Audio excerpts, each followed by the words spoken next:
Salut, c'est Max. Aujourd'hui, laissez-moi vous emmener dans une histoire qui pourrait bien changer votre perception du monde paranormal. Dans les profondeurs mystérieuses du lac Taal aux Philippines, une légende ancestrale continue de hanter les esprits des habitants locaux.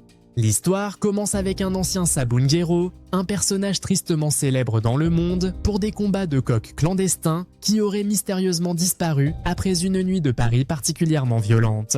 Les témoignages relatent des apparitions spectrales le long des rives désertes du lac, particulièrement à la tombée de la nuit, comme celle de Maria Santos, qui affirme avoir vu une silhouette flotter au-dessus de l'eau en 2023. Les riverains rapportent régulièrement des bruits de pas mystérieux et des ombres furtives dans les ruines abandonnées, comme ce pêcheur local qui a entendu des cris de coq en pleine nuit, alors qu'aucun animal n'était présent.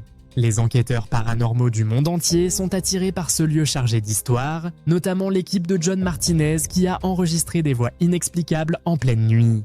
La demeure du Sabungero est devenue un véritable point névralgique de l'activité paranormale, avec des phénomènes particulièrement intenses dans l'ancienne arène de combat. Un groupe d'explorateurs urbains a vécu une expérience particulièrement marquante en capturant une apparition complète sur leur caméra thermique, montrant clairement une silhouette humaine dans une pièce vide et des portes qui claquent toutes seules. La chaîne Nux Top Sync a même consacré plusieurs épisodes à ce phénomène troublant, présentant des preuves vidéo inexpliquées capturées par différentes équipes.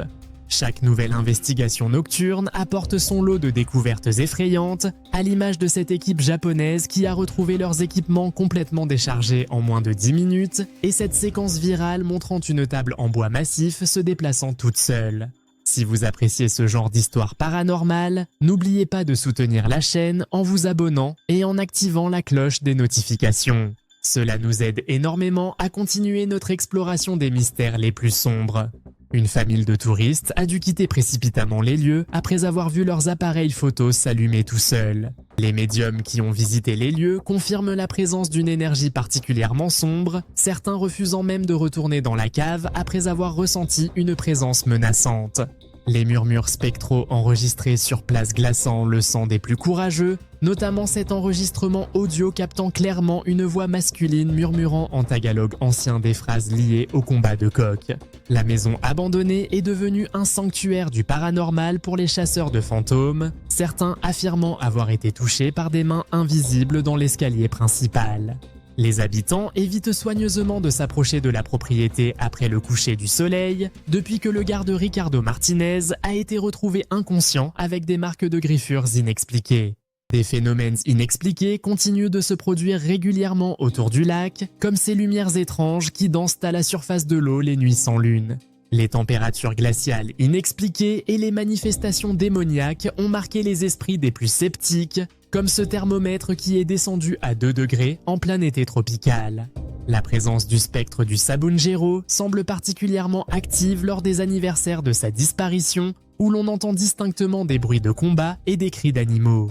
Les dispositifs de détection s'affolent invariablement dans l'ancienne arène de combat, enregistrant des pics d'activité électromagnétique inexplicables. Les caméras thermiques ont capturé d'étranges anomalies de température, montrant des formes humaines se déplaçant dans des couloirs vides. Le mystère du lac Taal continue d'attirer les aventuriers de l'inexpliqué, comme cette équipe de documentaristes qui a passé 7 nuits consécutives dans la propriété. Cette histoire fait désormais partie intégrante du folklore local.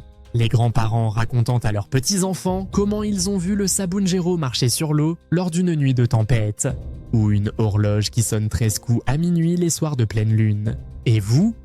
Êtes-vous déjà allé dans la maison du lac Taal?